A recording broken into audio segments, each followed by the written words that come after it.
लो अब ध्यान से सुनो, परीक्षित कोई के बारे में बताता हूं। सुखदेव जी कहते हैं, राजन, उत्तरा के गर्भ में भगवान ने परीक्षित की रक्षा करी। समय पाकर बालक का जन्म हुआ। ब्राह्मणों ने जातकर्म संस्कार किए। नाम रखा विष्णुरात। ये भगवान का दिया बालक है। और हर गोदी में बालक हमेशा जो भी कोई दिखाई पड़ता उसका चेहरा टुकुर टुकुर देखते रहते थे, मुख ताकते रहते थे। क्यों? जानना चाहते कि मां के गर्भ में जो हमसे मिलने आया था 4 हाथ वाला, वो किधर है। इसलिए प्यार से इनका नाम रख दिया परीक्षित। वैसे ब्राह्मणों का दिया नाम था विष्णुरात, पर प्यार का नाम पड़ा परीक्षित। बालक इसी नाम से प्रसिद्ध हुआ। समय बीता। एक बार विदुर जी तीर्थ यात्रा करते हुए आए पांडवों के महल में, तो पांडवों ने बड़ा जोरदार स्वागत करते हुए कहा, तीर्थी कुर्वन्ति तीर्थानि स्वांतस्थेन गदाभृता। महाराज, आपके हृदय में साक्षात हरि विराजमान है, इसलिए आप काका जी आप जहां विराज जाते हो वही तीर्थ बन जाता है। आप तो तीर्थभूत हैं, साक्षात तीर्थ स्वरूप है। सबसे मिलने जुलने के बाद रात के 12 बजे चुपचाप विदुर जी धृतराष्ट्र से मिलने गए। पगचाप सुनते ही धृतराष्ट्र पहचान गए, अरे आओ आओ विदुर, मध्य रात्रि में हमसे मिलने कैसे आए। विदुर जी ने कहा, धन्य है, आपने मेरी पगचाप सुन के ही पहचान लिया कि मैं विदुर हूं, परंतु काल तुम्हारी ओर बढ़ रहा है, उसकी पगचाप तुम्हें सुनाई नहीं पड़ रही। पहले तो ये बताओ, यहां पर महलों में पांडव तुम्हारा आदर सम्मान ठीक से करते हैं कि नहीं? कोई परेशानी तो नहीं है? क्योंकि 100 पुत्रों को खो चुके हो, तो अब तुम्हारा ध्यान रखने वाला कौन है? धृतराष्ट्र बोले, विदुर सच बताऊं, इतनी सेवा तो मेरा पुत्र दुर्योधन भी कभी नहीं कर सकता था जितना आज पांडव कर रहे हैं। सवेरे जगते ही 5 भाई पहले मुझे प्रणाम करने आते हैं, तब कहीं जाते हैं। भोजन बने तो सबसे पहले मुझे पवाते हैं, तब घर में कोई दूसरा खाता है। सुबह से शाम तक हर बात में मेरे से सलाह लेते हैं, बहुत आदर करते हैं। विदुर जी से रहा नहीं गया, थोड़ी बहुत लाज सर में महाराज की बेच खाई। धिक्कार है तुम्हारी जिंदगी को।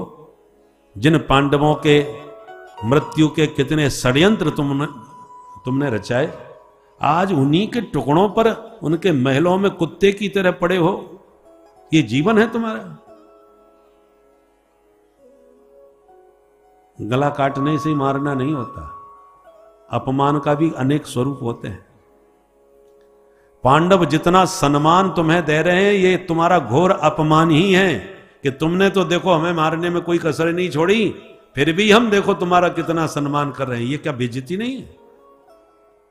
ये तिरस्कार नहीं है?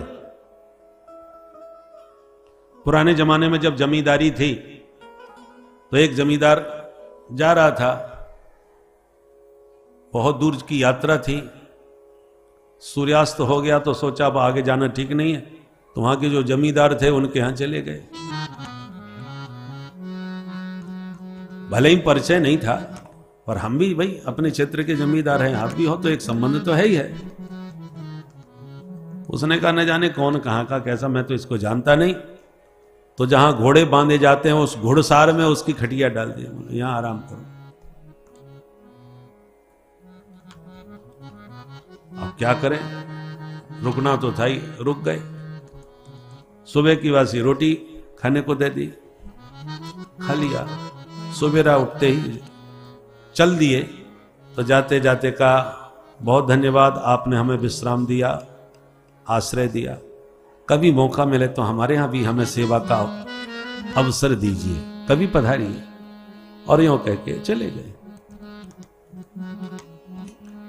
कुछ दिनों बाद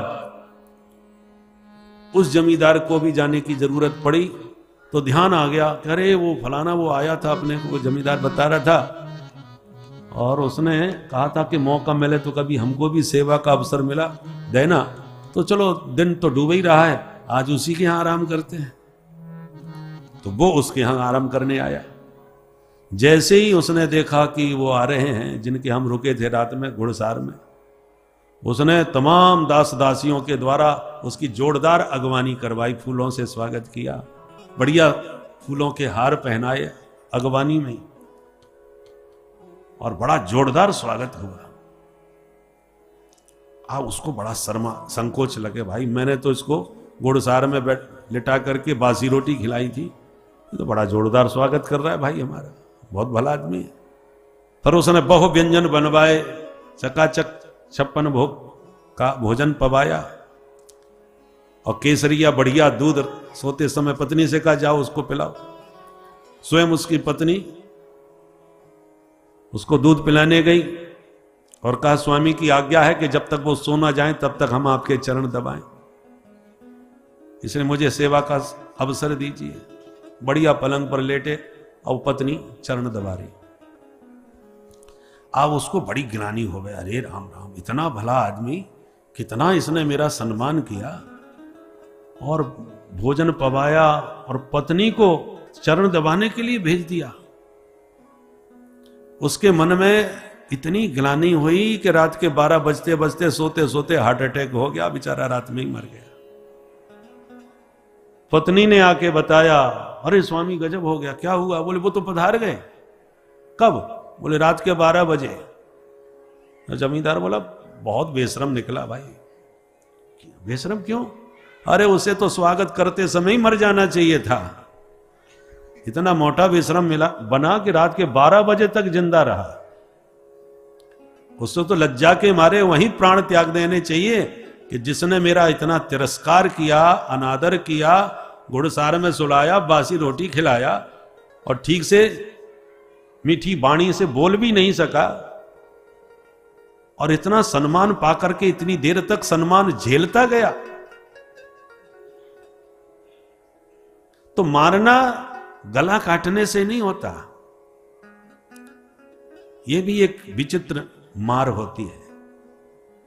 विदुर जी कहते हैं कि आपने कुचक्र के द्वारा कभी लाक्षा भवन में जलाने की योजना बनाई, कभी जहर पिला के मारने की कोशिश करी, पांडवों को मारने के कितने कितने आपने षड्यंत्र रचाए, और आज उन्हीं पांडवों के महलों में, उन्हीं के घर में, उन्हीं के दिए टुकड़ों पर पड़े हुए हो। सुबेरे वो तुम्हें प्रणाम करते हैं, तुम्हें इतना आदर देते हैं, तुम्हें लज्जा नहीं आती, ग्लानि नहीं होती अपने आप से? ये जीवन है तुम्हारा, गृहपालवत बिल्कुल कुत्ते की तरह पड़े हुए हो। इतना तिरस्कार किया विदुर जी ने। धृतराष्ट्र दुखी होकर बोले, विदुर तुम ठीक कहते हो, पर मैं बुढ़ा, उस पर भी अंधा, कहां जाऊं? विदुर जी बोले, देखो अपमानित हुआ जीवन से सम्मान पूर्वक कुछ पल जीना भी श्रेयस्कर होता है। तुम अभी इसी वक्त मेरे साथ निकलो, क्योंकि पांडव तुम्हें जाने नहीं देंगे, वो तुम्हारा बहुत आदर करते हैं, पर तुम उस आदर के योग्य नहीं हो। तुम्हें यहां पड़े रह करके, उनके टुकड़े खा करके उनका सम्मान पाना तुम्हारे लिए हितकारी नहीं है। इसलिए सम्मान पूर्वक कम से कम मृत्यु का तो वर्ण कर लो, चलो मेरे साथ। मध्य रात्रि में धृतराष्ट्र गांधारी दोनों को निकाल करके विदुर जी जंगल में चले गए। नियमानुसार पांडव प्रणाम करने प्रातः काल पहुंचे, ताऊ जी गायब। बहुत खोजबीन की है पर कोई पता नहीं, दूर दूर तक कोई पता नहीं। अब युधिष्ठिर जी दुखी होने लगे, निश्चित रूप से हमसे कोई बहुत बड़ा अपराध बना है, इसके कारण ताऊ जी बिना बताए चुपचाप भाग गए। सबसे पूछने, सच बताओ तुमने किसी ने अपमान तो नहीं किया उनका?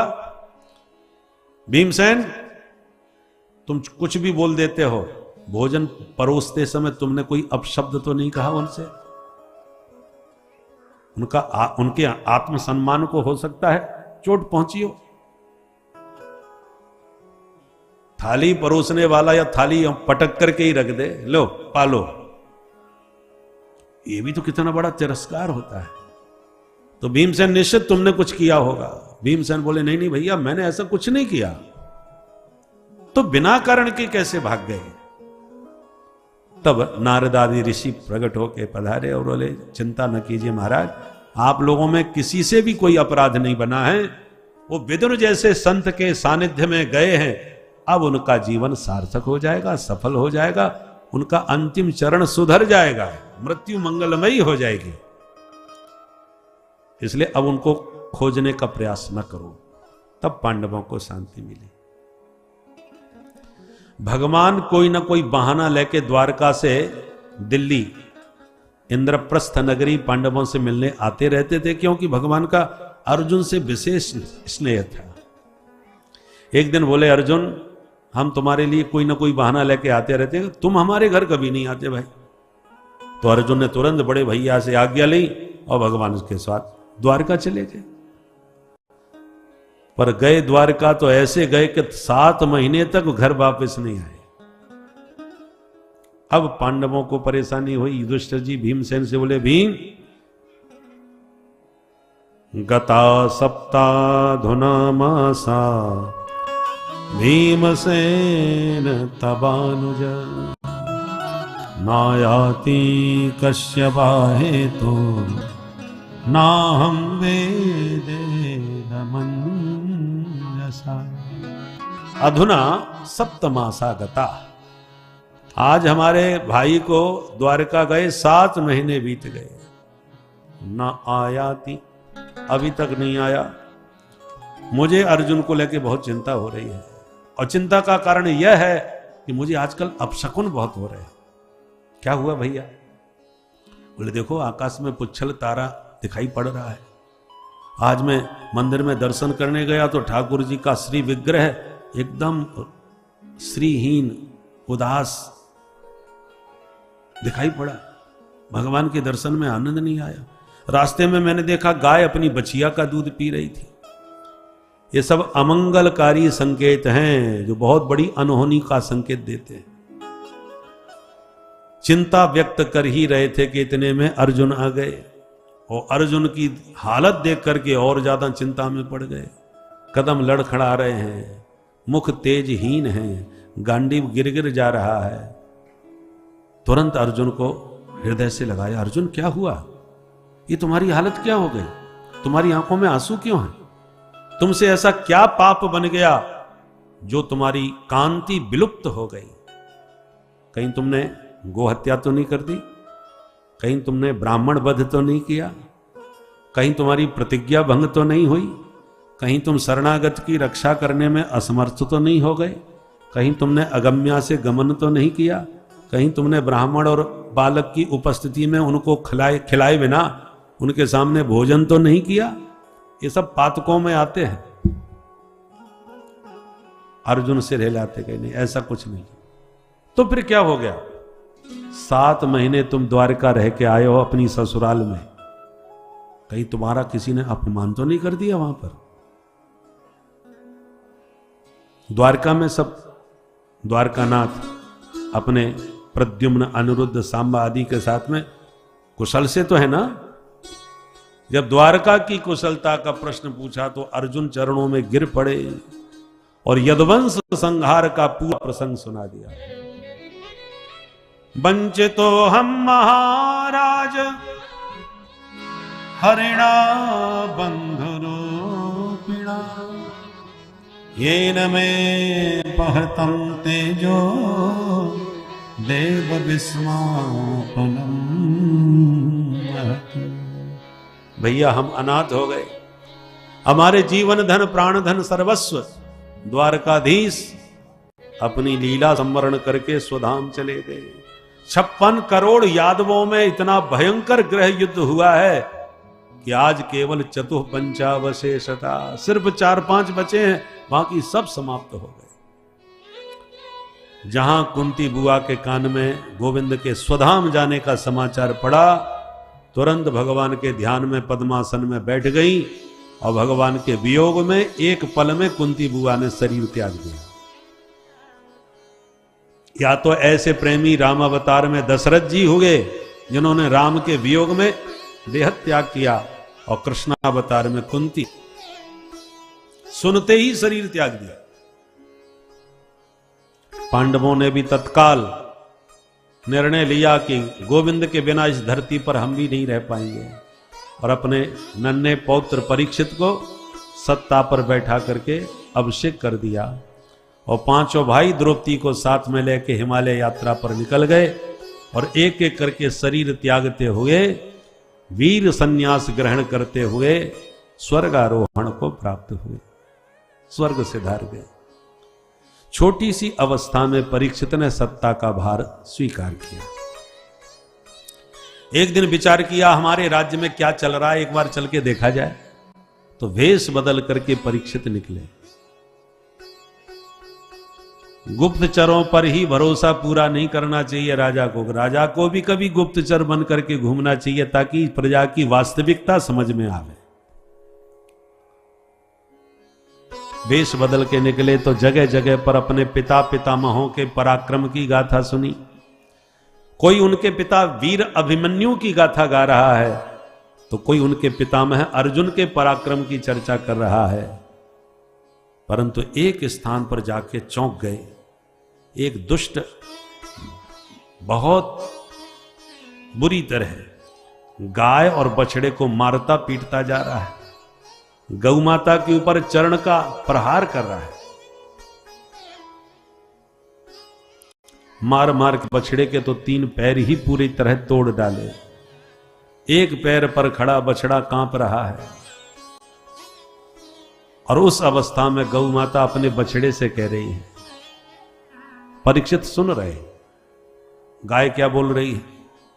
बोले ब्रह्मा दयो बहुतिथम यदपांग मोक्ष कामास्तपः समचरन् भगवत् प्रपन्ना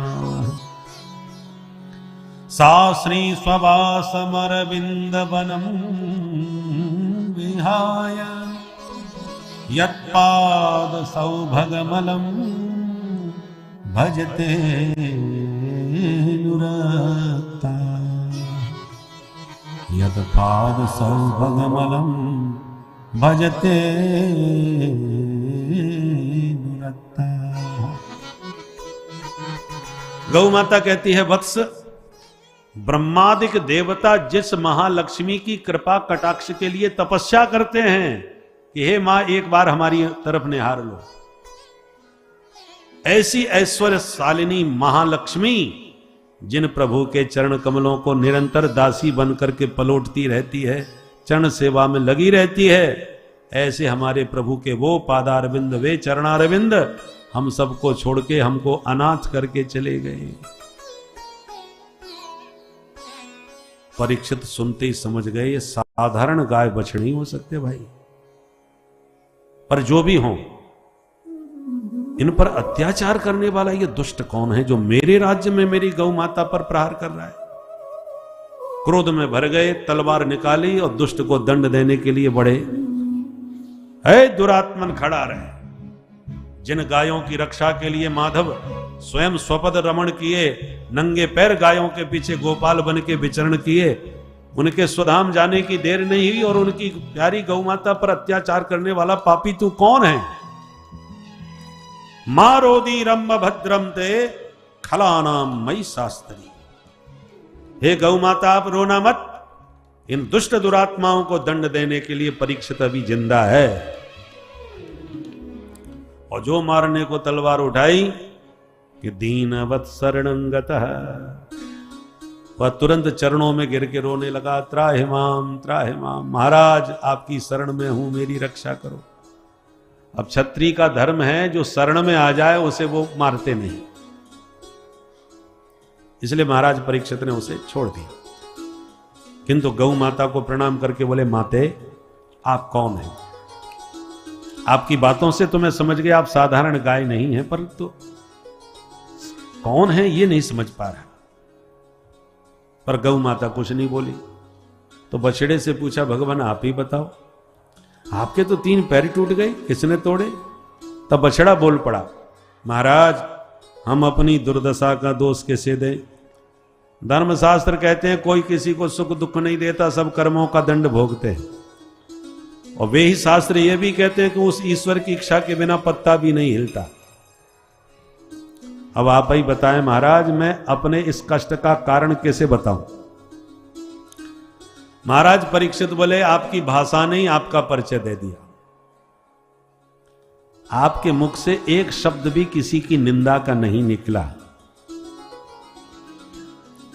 इससे सिद्ध हो गया आप साक्षात धर्म हैं, क्योंकि यत् अधर्म कृतस्थानम सूचकस्यापि तद भवेत्। जो अधर्म करता है उसको तो पाप का दंड मिलता है, और उसके पाप की चर्चा जो प्यार से करता है, भाव से करता है, वो भी पाप का हिस्सेदार बन जाता है। इसलिए भूल के भी कभी किसी के पाप की चर्चा अपनी वाणी से नहीं करना चाहिए और ना ही सुनना चाहिए। जो करता है, सुनता है, उन दोनों में उस पापी का पाप बट जाता है। इसलिए जब भी कोई पाप आपके शरीर से हो जाए तो उसको सुना करके सब में बांट दो और अपने पुण्यों को छुपा के रखो। शुभ काम, शुभ कर्म छुपाना चाहिए, अशुभ कर्म बता देना चाहिए, ताकि बट जाते हैं। और हम लोग उल्टा करते हैं, पापों को छुपा के रखते हैं और पुण्यों का ढिंडोरा पीटते हैं। हमने इतने लाख उस मंदिर में लगाए, हमने इतने की यात्रा करवाई, हमने ये किया, कह सुन करके कोई एक माने कुछ रुपए भी कहीं मंदिर में लगाएंगे तो पत्थर लगवा देंगे, इतना हमने दिया था। तो यश तो मिलेगा कि आपने इतना दान पुण्य किया, तो जगत में ताली बज जाती है, प्रशंसा हो जाती है, और आपका पुण्य यहीं पर बट जाता है। और पाप आप छुपा करके उसको इकट्ठा करते हो, और दूसरे के पुण्य की चर्चा में आपको कोई रुचि नहीं। कोई कहे अरे उन्होंने बड़ा जोरदार कार्यक्रम कराया और बड़ा जोरदार व्यवस्था की थी और बड़ा ऐसा किया था, भाई ऐसा कार्यक्रम हमने नहीं देखा, तो आप तुरंत उसको बात को काटने की कोशिश करें। अरे छोड़ो भैया, दुनिया में एक से करने आयोजक पड़े, कोई बड़ी बात थोड़ी है। तो कोई अच्छा काम करे, उसमें हमारी कोई ज्यादा रुचि नहीं होती उसकी बात की प्रशंसा सुनने में, कि वो इतना बड़ा दानी है, कि उसने इतना मंदिर बनवाया, कि उसने कुआ बावड़ी खुदवाई, आदि आदि सुन करके हम बात को टाल देते हैं। और कोई अशुभ अमंगल चर्चा हो, अरे सुना है उनका नाम, कितना नाम है उनका, पता चोरी करते में पकड़े गए, चोरी कर रहे इतने का घोटाला कर दिया था उन्होंने। अच्छा, फिर देखो आपके कान कैसे खड़े होंगे और कितना आनंद आएगा आपको सुनने में। अरे हम पहले ही कहते थे 2 नंबर का काम होगा उसके पास, ईमानदारी से कोई इतना फल फूल नहीं सकता। और सुनाओ, और फिर क्या हुआ, पकड़ा गया, कितने दिन की सजा हुई, जैसे आपको न जाने कौन सा बड़ा खजाना मिल गया। तो दूसरों की पाप चर्चा में हम लोगों को बड़ा आनंद आता है सुनने में, पर पुण्य चर्चा में रुचि नहीं होती।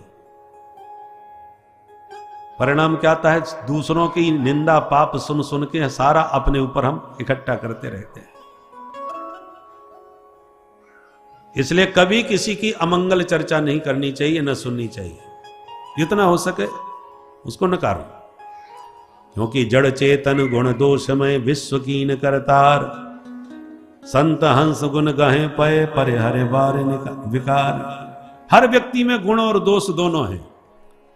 दोष दृष्टि से देखोगे फिर दोष ही दोष नजर आने लगेंगे, गुण की दृष्टि से देखोगे तो विशेषताएं नजर आने लगेंगी। सब में हैं, किसी के दोष छुपे हुए हैं, किसी के उजागर हैं, पर दोष सबके भीतर होते हैं। इसलिए बुरा जो देखन मैं चलिया, बुरा न मिलिया कोई, जब दिल खोजा अपना हमसे बुरा न कोई। आप अपने भीतर झांक के देखेंगे तब आपको अपनी बुराई दिखाई पड़ेगी, और फिर तौलिए कि उससे तो हम कितने गए गुजरे। क्या ये हमसे पाप नहीं होता?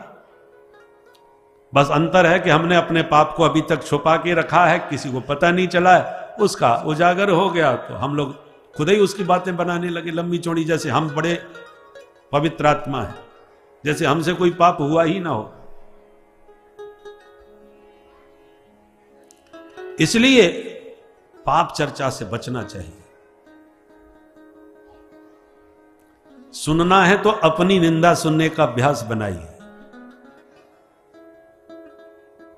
कबीरदास जी तो कहते, निंदक नियरे राखिए आंगन कुटी छवाए, बिनु पानी सावन बिना निर्मल देत बनाए।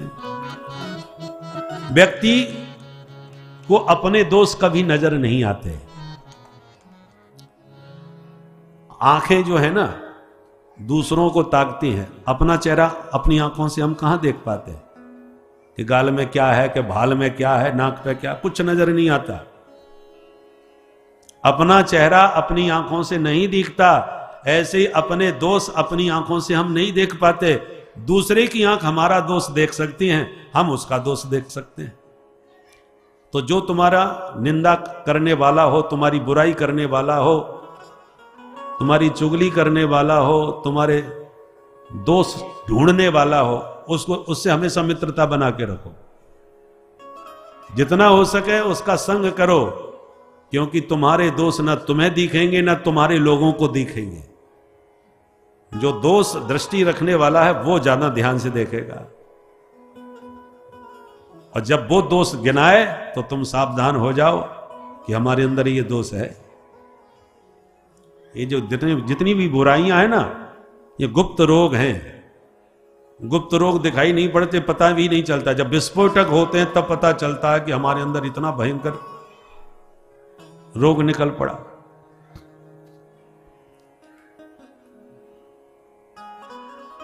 उसी प्रकार एक विद्वान कहते हैं, जीवन तुम्हें शत्रुगणा सदैव। हे प्रभु मेरे शत्रु सदा चिरंजीवी रहे, सदा जीते रहे। क्यों? बोले शाम प्रसादात स्वभिचक्षणो हम। उन लोगों की कृपा से ही मुझे अपने दोष छिद्र दिखाई पड़ते हैं। यदा यदा में विकृतिम लभन्ते तदा तदा माम प्रतिबोधयन्ति। मुझे मेरी बुराइयां समझ में नहीं आती, मेरे अंदर क्या दोष है समझ में नहीं आता, पर जब भी मेरे दोष उनकी दृष्टि में आते हैं वो तुरंत निंदा करना चालू कर देते हैं, उसने ऐसा किया, उसने वैसा किया। तब मुझे समझ में आता है कि मेरे अंदर ये दोष आ गया। तो जब शत्रु नहीं होंगे, निंदक नहीं होंगे, तो मुझे दोष दिखाएगा कौन? और दोष नहीं देखूंगा तो मुझ में सुधार आएगा कैसे? इसलिए मेरे शत्रु, मेरे निंदक सदा चिरंजीवी रहे। आत्मनिरीक्षण करो। दोष कोई दिखावे तो उसको स्वीकार करने का प्रयास करो, सुधारने का प्रयास करो। तो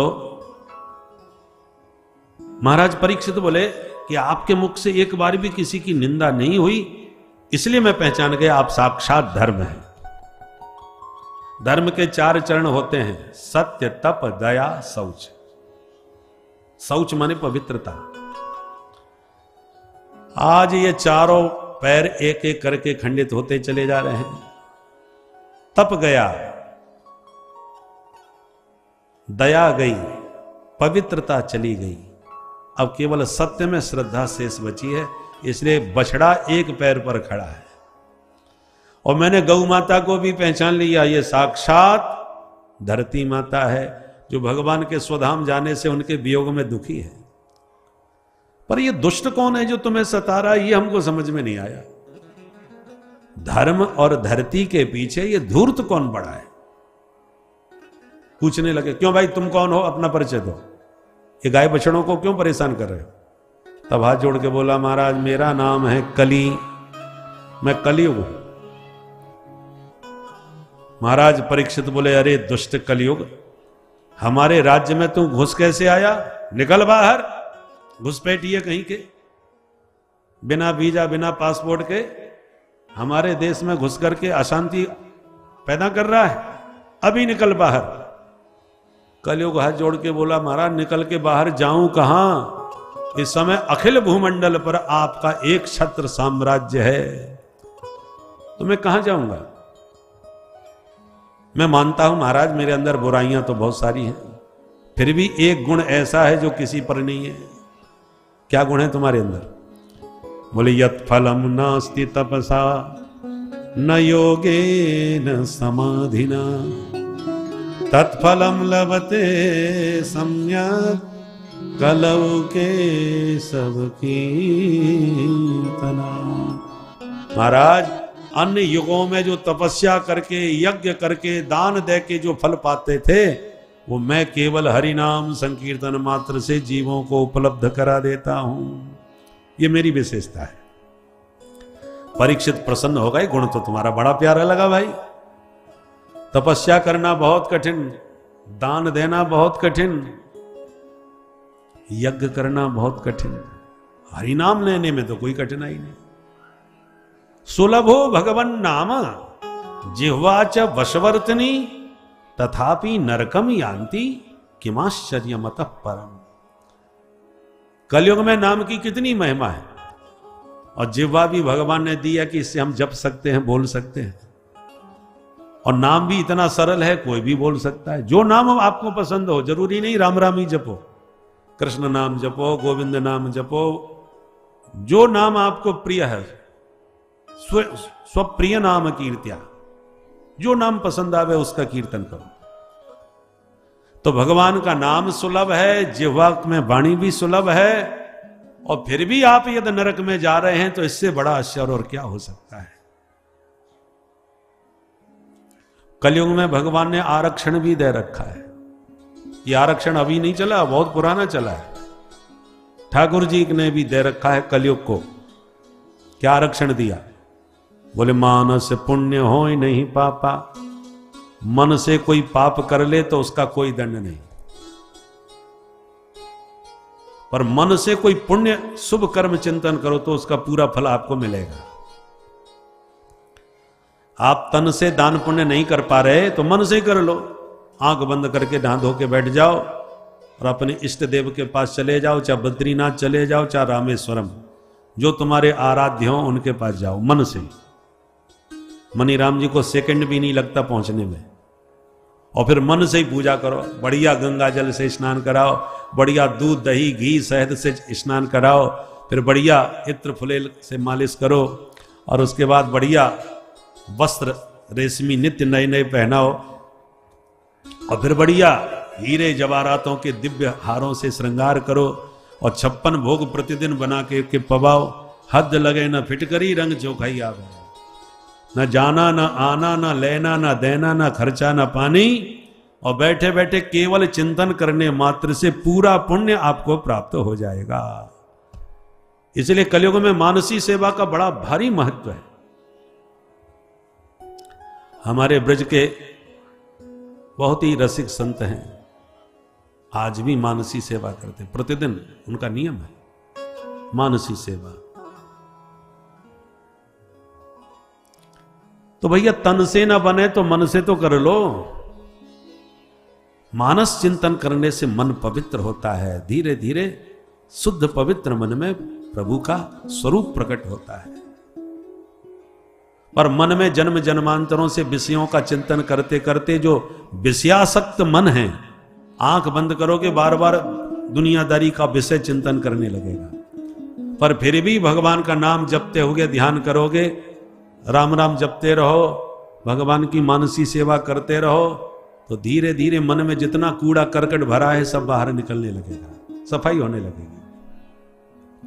बहुत से लोग कहते हैं महाराज पूजा तो करते हैं पर मन बिल्कुल नहीं लगता। क्या फायदा ऐसी पूजा करने से? माला जपते हैं तब भी मन नहीं लगता, तो क्या फायदा? फायदा फिर भी होगा। तो बिना मन के जबरदस्ती करने से क्या फायदा होता है? ध्यान से सुनो। आप अपने घर को साफ करके और ताला मार करके 5 साल के लिए विदेश चले गए, और 5 साल के बाद अब आके घर खोलोगे तो धूल जाले पूरे घर में लगे होंगे, चाहे जितनी सफाई करके जाना, फिर भी धूल घुस जाती है, फिर भी जाले लग जाते हैं। अब आपने घर को जब गंदा देखा तब झाड़ू उठा करके झाड़ना चालू किया, तो जब झाड़ू लगाओगे तो धूल उड़ेगी, नाक में जाएगी, आंख में जाएगी, छींक आएगी, परेशानी होगी। परेशानी तो जरूर होगी, पर मकान साफ हो रहा है कि नहीं? धूल निकल रही है बाहर की नहीं? तो भले ही नाक बंद करके अब मुंह ढांक करके कैसे भी झाड़ू लगाओ, मकान साफ होना चाहिए, क्योंकि मकान तुम्हारा है, तुमको साफ करना है। किंतु इतना याद रखिए, आज जितनी झाड़ू लगाने पर धूल उड़ी, कल उतनी नहीं उड़ेगी। और प्रतिदिन नियम से ऐसी झाड़ू पोंछा लगाते रहे तो एक दिन आएगा कि मकान पूर्व की तरह ज्यों का त्यों चमकने लग जाएगा, क्योंकि अब धूल मिट्टी पूरी तरह से साफ हो चुकी है। तो मकान में झाड़ू लगाते समय यदि धूल उड़ रही है तो इसे आप सफलता मानोगे कि विफलता? सफलता है, मिट्टी साफ हो रही है। आप साबुन से जब अपने शरीर को साफ करते हो, कभी कभी साबुन आंख में चला जाता है, आंख में जलन मच जाती है, परेशानी हो जाती है। और परेशानी तो हो रही है, पर आपका शरीर भी तो स्वच्छ हो रहा है, साफ हो रहा है कि नहीं? ऐसे ही जन्म जन्मांतरों से मन में जो रजोगुण तमोगुण की परत चढ़ गई है, इतना रजोगुण तमोगुण हमारे मन में भर गया है विषय चिंतन से कि इसको निकालने में थोड़ा समय लगेगा। और भजन करना, ध्यान करना, नाम जपना, ये सब झाड़ू का काम करता है। जब भी आप कोई शुभ सत्कर्म करोगे उसी समय मन में तमाम उच्चाटन आएगा और पाप आपके सिर पर सवार होकर के बाधा पैदा करेंगे, आपको भजन करने नहीं देंगे। कभी माला हंसे खिसक जाएगी, कभी कोई ना कोई विघ्न आ जाएगा, कोई फलाने जी, उसी समय सारी समस्याएं आएंगी। क्योंकि पाप अपने आप को साफ करना नहीं चाहते। जीव जब अच्छे कर्म करता है तो उसके पाप उसे गाली देते हैं, दुष्ट तू नहीं हमको पैदा किया, अब तू ही हमें मारने के उपाय कर रहा है। शुभ कर्मों से पाप नष्ट होते हैं। और कोई भी व्यक्ति जब मरने लगता है तो बचने का तो उपाय करता है, तो पाप भी जब मरने लगते हैं आपके शुभ कर्मों से तो वो विघ्न डाल के अपने को बचाने का प्रयास करते हैं। तो भजन में बहुत सारे विघ्न आएंगे, भजन में बहुत बाधाएं आएंगी पाप के कारण।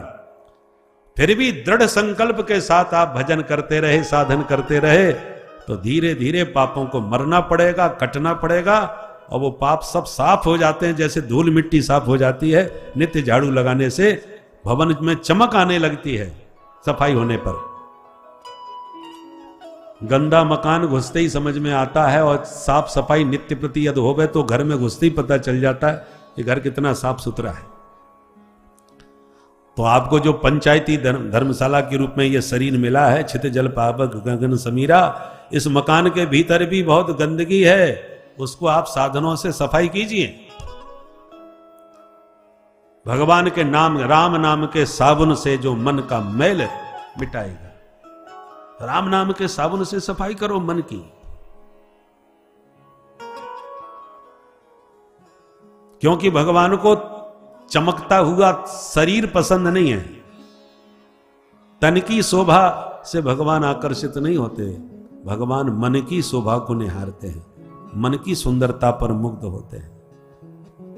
इसलिए भगवान ने कहा, निर्मल मन जन सो मोहे पावा, निर्मल मन जन सो मोहि पावा, मोहि कपट छल छिद्र न भावा, मोहि कपट छल छिद्र न भावा, निर्मल मन जन सो मोहे पावा, निर्मल मन जन सो मोहि पावा, निर्मल मन जन सो मोहि पावा, निर्मल मन जन सो मोहि पावा, निर्मल मन जन सो। भगवान को निर्मल मन वाला पाता है, निर्मल तन वाला नहीं। यदि भगवान ने मन की जगह तन को निर्मल बना पसंद किया होता तो इतने शैम्पू साबुन बाजार में उपलब्ध है कि कोई भी अपना अपना शरीर चमका के आ जाता। इतने ब्यूटी पार्लर खुले हो गए हैं कि काले को गोरा बना देते हैं। विवाह के 7 दिन बाद ही पता चलता है कि असली दुल्हन का स्वरूप ये है, नहीं तो सब विवाह में एक सी ही लगती है। तो तन चमकाने के प्रसाधन तो बहुत हैं, पर मन की सफाई का साबुन आज तक कोई मार्केट में नहीं बना है जो तुम्हारे मन को साफ करे। मन की सफाई कहां होगी? सत्संग के सरोवर में। भगवत चर्चा सुनो, भगवत भजन होता हो, महापुरुषों की जो वाणी से अमृत निकलता है, शास्त्रों की जहां चर्चा चलती है, उसका श्रवण करोगे, चिंतन करोगे तो भीतर मन की सफाई होगी। इसी सरोवर में ये मन स्वच्छ होता है। एक होता है कैमरा जो फोटो खींच रहा है, और एक होता है एक्सरा, वो बाहर का फोटो नहीं भीतर का फोटो खींचता है, भीतर क्या गड़बड़ है। तो भगवान के नेत्र फोटो नहीं खींचते, तन को नहीं, भीतर के मन को देखते हैं, तुम्हारा मन कितना शुद्ध है। तो मन न लगे तब भी भजन करो, नाम का प्रभाव है, भगवान के नाम में वो शक्ति है कि धीरे धीरे मन के पाप और मन में जो भरा हुआ रजोगुण तमोगुण है वो सब साफ होने लगेगा। ज्यों ज्यों मन पवित्र होता जाएगा त्यों त्यों आपके हृदय में भगवत प्रेम जागता चला जाएगा। भजनानंदी संत प्रभु का नाम लेते ही प्रेमाश्रु से छलक पड़ते हैं, एकदम रोमांचित देह हो जाता है। यत्र यत्र रघुनाथ कीर्तनम तत्र तत्र कृतमस्तकांजलिम वाष्पवारि परिपूर्ण लोचनम मारुतिम नमत राक्षसांतकम। राम जी का नाम सुनते ही पवन पुत्र प्रेमाश्रु प्रवाहित करके रोमांचित देह से गदगद होकर के सुनने के लिए बैठ जाते हैं। ये प्रेम का परिचायक है।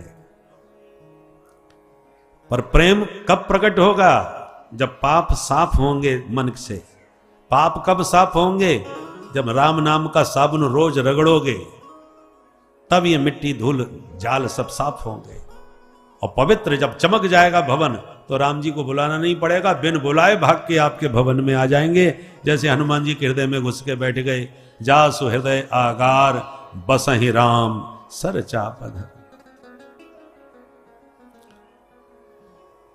तो कलयुग में कितनी छूट है कि तन से न बने तो मन से ही करो भाई, पूरा पूरा फायदा मिलेगा।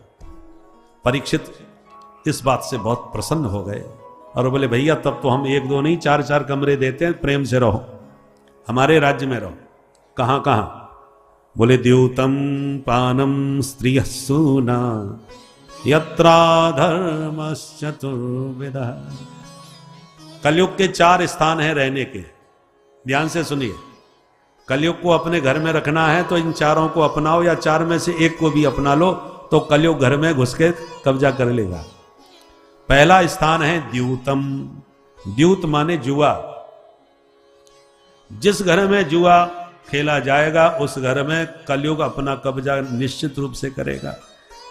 दूसरा पानम, जहां मदिरा पान किया जाएगा, प्याले छलकेंगे, उस घर में कलयुग अपना तांडव मचा के ही रहेगा। तीसरा परस्त्री लंपट पुरुष, व्यभिचार। व्यभिचार जिस घर में होगा उस घर में कलयुग का झंडा गड़ेगा। और चौथा स्थान है सूना माने हिंसा। मुर्गा बकरा घर में कटेगा तो कलयुग अपना झंडा वहां लगाएगा। ये 4 स्थान कलयुग के केंद्र हैं जो परीक्षित ने रहने को दिए हैं। कलयुग ने फिर जब निवेदन किया सरकार कम से कम 1 तो अच्छा सा स्थान दे दो, आपने 4 गड़बड़ दे दिए। जब 1 गुण मेरे अंदर अच्छा है तो कम से कम 1 स्थान अच्छा मिलना चाहिए। क्या चाहते हो बताओ? बोले केवल स्वर्ण में निवास और मिल जाता सरकार। तो पुनश्च याचमानाय जात रूप मदा प्रभु। जब स्वर्ण में निवास मांगा तो परीक्षित ने कह दिया तथास्तु, चलो दिया, क्योंकि तुम्हारा गुण हमको प्यारा लगा। और परीक्षित गौ माता को अभयदान दे के प्रणाम करके अपने महल में चले गए। पर एक दिन महाराज परीक्षित शिकार खेलने सोने का मुकुट पहन करके निकले, रास्ता भटक गए। अब जंगलों में इधर उधर भटकते फिर रहे थे दिन भर। शाम होते होते एक आश्रम दिखाई पड़ गया जो समीक मुनि का था। जैसे ही आश्रम में प्रवेश किया, आवाज लगाई महाराज जी, पर जवाब कोई नहीं। तो आश्रम में कोई नहीं है क्या? झोंपड़ी के भीतर झांक करके देखा तो बाबा जी समाधि लगाए बैठे थे। राजा भूखे भी थे भूख प्यास जब तेज लगे तो स्वभाव थोड़ा चिड़चिड़ा हो जाता है। दूसरी बात,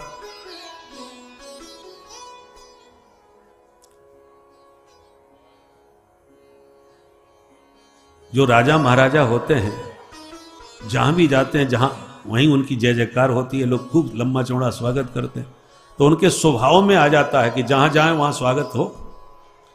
और यहां स्वागत होना तो दूर रहा, कोई पानी की नहीं पूछ रहा, आवाज लगाने पर कोई जवाब भी नहीं दे रहा, तो राजा का मूड खराब हो गया।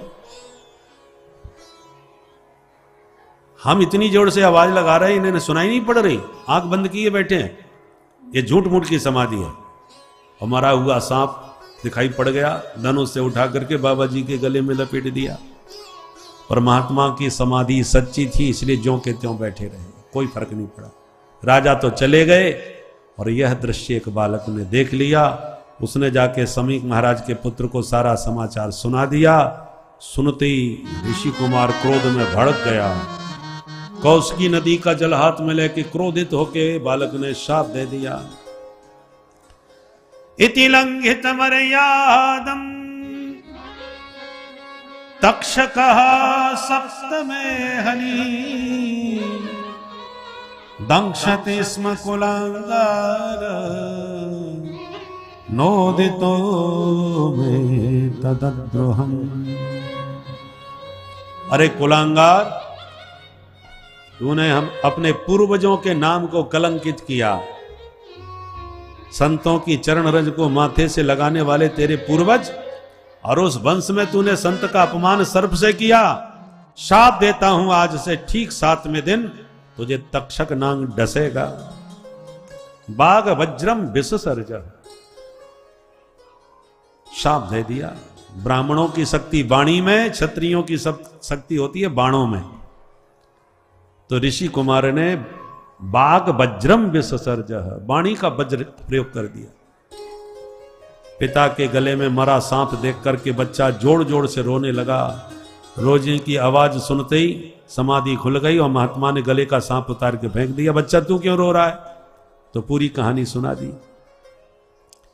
जैसे ही समीक मुनि ने सुना कि मेरे बच्चे ने 7वें दिन मरने का शाप ही परीक्षित को दे दिया, तो बड़े दुखी हो गए। बेटा तूने घोर अनर्थ कर दिया। अब इस राष्ट्र को परीक्षित जैसा राजा कभी नहीं मिलने वाला। अब तो जितने मिलेंगे सब धर्मनिरपेक्ष ज्यादा मिलेंगे। धर्मात्मा राजा देश को दुर्लभ हो गया, अब नहीं मिलेगा। तुरंत अपने शिष्य को भेज के परीक्षित को सारी घटना से अवगत कराया। जो परीक्षित को पता चला कि मेरा 7वें दिन मरना पक्का है, तो सर्वस्व त्याग करके भोजन पानी भी छोड़ दिए, अनशन व्रत लेके सीधे गंगा के तट पर आकर के बैठ गए परीक्षित। ऋषि महर्षियों को पता चला तो हजारों महात्मा दौड़ दौड़ के परीक्षित को मार्गदर्शन देने, सहानुभूति देने के लिए गंगा तट पर आने लगे। परीक्षित सभी संतों को प्रणाम करके एक ही प्रश्न पूछते हैं, महाराज हम जैसे म्रियमाण मनुष्यों को क्या करना चाहिए? परीक्षित संतों से पूछ ही रहे थे कि अचानक उसी वक्त संत शिरोमणि व्यासनंदन भगवान सुखदेव जी प्रकट हो गए। बोलो सुखदेव भगवान की तत्रा भगवत भगवान व्यास पुत्रो तत्रा भगवत भगवान व्यास पुत्रो तत्रा भगवत भगवान व्यास पुत्रो तत्रा भगवत भगवान व्यास पुत्रो यदृक्षयागा मठ मानो नपेक्ष यदृक्षयागा मठ मानो नपेक्ष अलक्षलिंगो निज लाभ तुष्टो अलक्षलिंगो निज लाभ तुष्टो व्रतश्च बालैरवधूत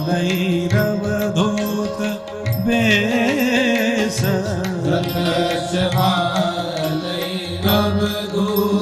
वेश तत्र भगवान् व्यास पुत्रो तत्र व्यासपुत्रो भगवान व्यास पुत्रो तत्र भगवान् तत्र